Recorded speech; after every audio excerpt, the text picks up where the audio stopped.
Kamali, taking you through some of the things people are talking about and some of the stuff they're sharing around the world on Newsfeed today. Is Facebook being used as a message to spread hate in Assam? Why are right-wing ministers from the European Parliament going to Kashmir?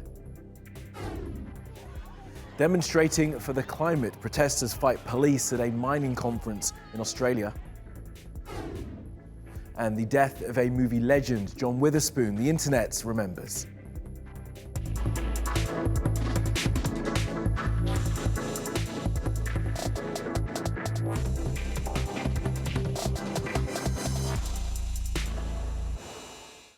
And at the top of our newsfeed, Assam and Facebook, there are concerns that the social network is being used to spread hate in the same way it was used to spread hate in Myanmar about a year ago. Then the app was described as facilitating human rights abuses, which led to what the UN described as genocide. Here's Liz. Facebook is being accused of spreading hate again. After being blamed for inciting genocide of Rohingya Muslims in Myanmar, the social network is now being used as a megaphone of hate in Assam, India, according to the campaigning group Avaz. Avaz claims the situation in Assam has worsened since the Hindu nationalist Indian government stripped nearly 2 million people of their citizenships through the National Register of Citizens. India's Home Minister called undocumented immigrants termites. Human rights groups condemned the decision, saying it risked making millions stateless and inflaming tensions. This is why many reports suggest the NRC's move to strip citizenship is akin to what Myanmar did to the Rohingya over the decades. Bengali Muslims in particular seem to be the targets of hate speech on Facebook, according to Avaz, with posts labelling them parasites, rats, rapists, and calling for them to be exterminated. Such hate-filled posts were shared nearly 100,000 times and viewed at least 5.4 million times. The Office of the UN High Commissioner for Human Rights also said in a statement that the rise of hate speech against stateless people in Assam could have destabilising effects.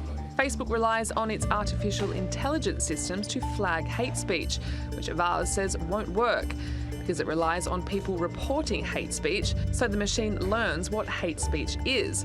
But they say few people are reporting it, so the AI can't learn. Facebook hired Burmese speakers to deal with the hate speech in Myanmar. It's not clear if it's hired Assamese speakers to deal with this unfolding problem. The question now is, will Facebook listen to the warnings or repeat the same mistakes of Myanmar and the Rohingya people?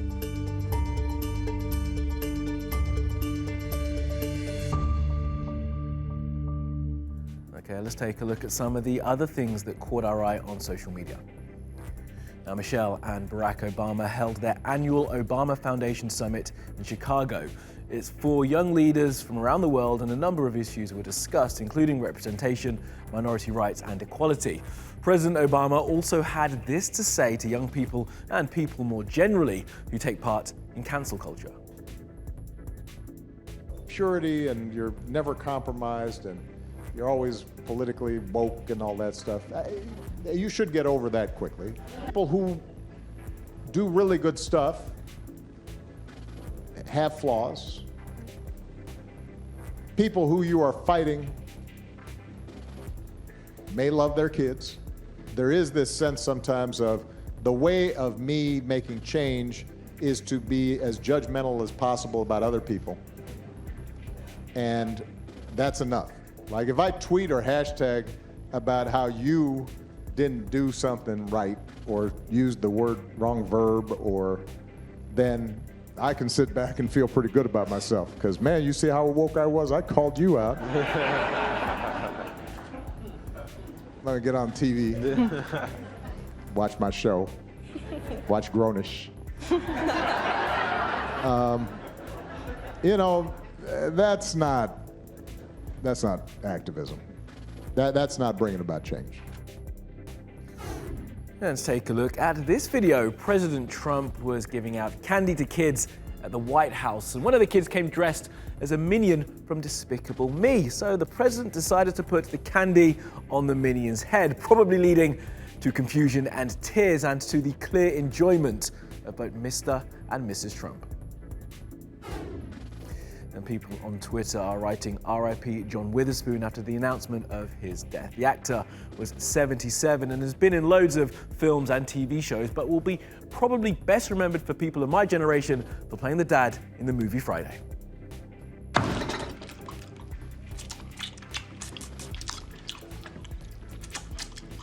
Every time I come in the kitchen, you in the kitchen. In the goddamn refrigerator. Eating up all the food, all the chicken, all the pig feet. I want to eat some of them chitlin. I love pig feet. The barbecue pig feet were gone. You got grease all over your damn mouth. I had a sweet potato pie in there. You ate the whole pie. And now the situation in Kashmir is at what many say is the worst point it's been for decades. The Hindu nationalist government of Narendra Modi revoked the special status of the part of the region they controlled back in August. Since then, the place has largely been in lockdown and the internet has been cut. And now a delegation of European MEPs from anti-Muslim, anti-migration, right-wing parties are going to the region on the invitation of the Modi government. Here's Jagruti in New Delhi. 23 European Union lawmakers became the first international group of people to visit Kashmir since it had its special status as an autonomous region revoked by the Indian government in August. After a two-day visit, the European MPs gave a press conference where they expressed their support for the Prime Minister and his fight against terrorism, saying that terrorism was a global problem. The visit itself has caused a fair amount of controversy for a variety of reasons, one of them being that the majority of these MPs are from right-leaning or far-right parties. The other is that they have been granted access to the region while opposition MPs in India have not. And it sparked a lot of controversy online. So let's take a look at what some people have been saying. Firstly, let's go to the former Congress leader, Rahul Gandhi, who has tweeted, "MPs from Europe are welcome to go on a guided tour of Jammu and Kashmir, while Indian MPs are banned and denied entry. There is something very wrong with that." Next, we have the BJP response. Here's a BJP member who is saying, responding to a journalist who is covering the press briefing given by the MPs, and she was saying that the briefing itself was not a live event. And this BJP member is saying, why are you not tweeting their strong support to Indian government's point of views and criticism of Pakistan? Are you not happy with good words about our own country from EU MPs in Kashmir? Press meet live or offline from Srinagar is no issue. Hashtag Kashmir Truth Tour. We then have someone called Tahir, who says he is a Kashmiri based in the United States, and he says Modi government gets away with murder in India, whereas spineless media that can't challenge its lies. It brings in hand-picked right-wing members of European Parliament and makes it look like Europe is approving its actions in Kashmir. Hashtag Kashmir Fake Tour, hashtag Stand with Kashmir.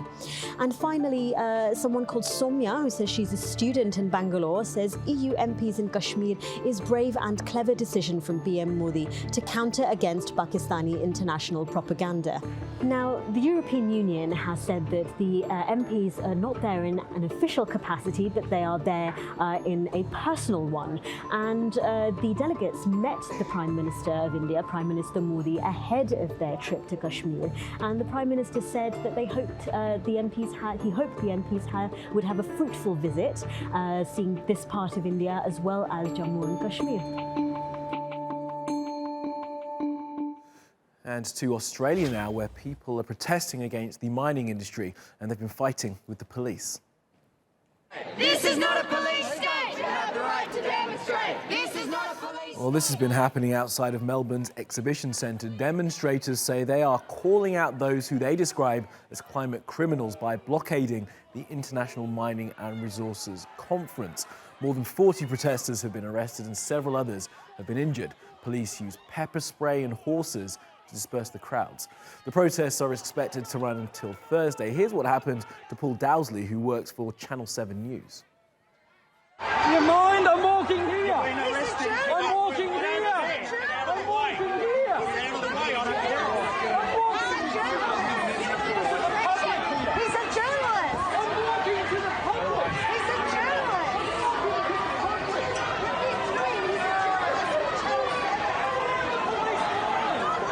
He's a journalist!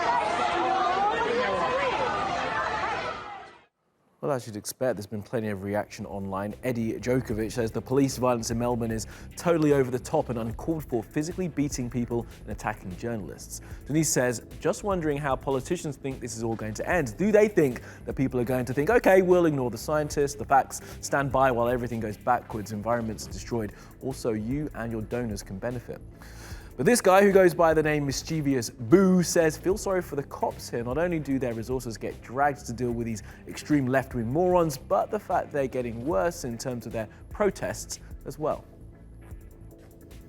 Okay, let's keep spinning around the world now for some other stories you need to know this Wednesday. Well, these are bushfires in Australia, apparently caused by a lightning strike. The flames have reportedly killed hundreds of rare koalas. There are at least 80 fires burning out of control across the state of New South Wales. Greta Thunberg has turned down an award, posting this on Instagram, reading, "The climate movement does not need any more awards." She was due to get a prize from the Nordic Council for her work to raise awareness of the climate crisis that we all face. She was also calling out the Nordic Council for not doing enough to back up their rhetoric on climate change with action. Shigeru Miyamoto, the man who created Super Mario and The Legend of Zelda, has been awarded the highest honor a Japanese creative can receive. He's been declared a person of cultural merit and is the first video game creator to get the award. Moto Hagio will also get the award for her work making manga comics. She was a pioneer of shoujo manga, a form of the art designed for teenage girls. Okay, to Norway now, where the nation's capital has become another jurisdiction which is banning goods which come from illegal Israeli settlements.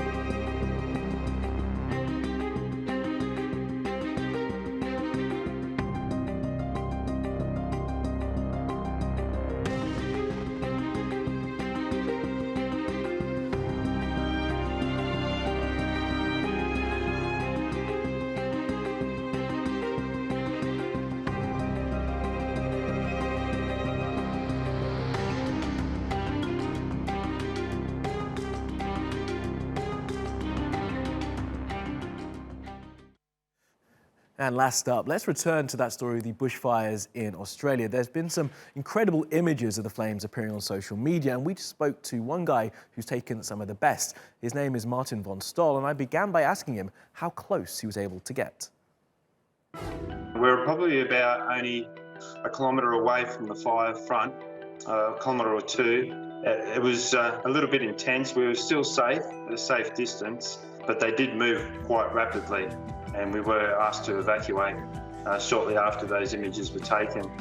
The balls, the flame that was coming off that fire was incredible, and the cloud of smoke just billowing up into the atmosphere, and then just to watch that just come up and over the water, over the ocean like that as it was heading north. It was remarkable, actually. So it was pretty intense and a bit nervous there for a period of time. We're only in spring. This is very unusual. Normally the fire season doesn't start until the start of December. However, the situation that we are currently in Australia is that we're in a drought. And for a long time in this area, in particular of New South Wales, we haven't had a lot of rain at all. No decent amount of rain anyway. And so there is a lot of fuel. When I say fuel, I mean a lot of brown grass and trees. So the land is very dry. And unfortunately, it's the perfect conditions for fires. The fireys, the Royal Fire Brigade, have been doing a fantastic job. I mean, I'm just out there just taking snaps. The guys and the girls fighting the fires, they're the ones that are really doing the important work, and they've done a marvellous job protecting lives. And that will do you from the Newsfeed team. Do reach out to me with your questions, comments, complaints and suggestions. You'll find me at Kamali Melbourne. You'll find us 24/7 on YouTube. You can subscribe to our channel and you can follow me on Twitter. Follow, subscribe and add, and I will see you again tomorrow.